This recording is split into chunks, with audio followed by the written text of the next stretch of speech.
എൻ്റെ അഭിപ്രായത്തിൽ നോക്കൂ, നമ്മൾക്ക് രാഷ്ട്രമുണ്ടെങ്കിലേ രാഷ്ട്രീയത്തിൽ വല്ല പ്രസക്തിയുള്ളൂ.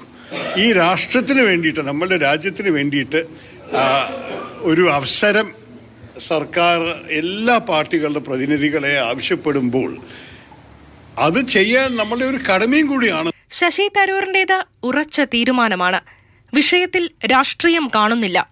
അതേസമയം വിവാദം സർക്കാരിനും കോൺഗ്രസിനുമിടയിലെന്ന് വ്യക്തമാക്കി ഒഴിഞ്ഞുമാറുകയും ചെയ്തു.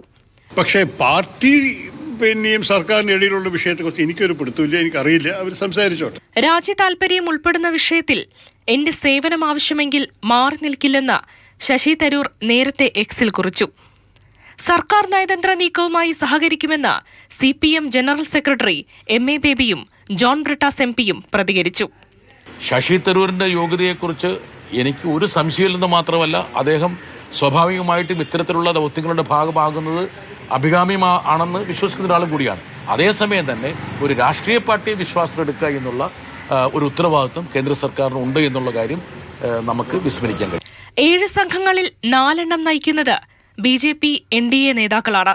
രവിശങ്കർ പ്രസാദ്, ബൈജയന്ത പാണ്ഡ, സഞ്ജയ് ഝാ, ശ്രീകാന്ത് ഷിൻഡെ എന്നിവർ.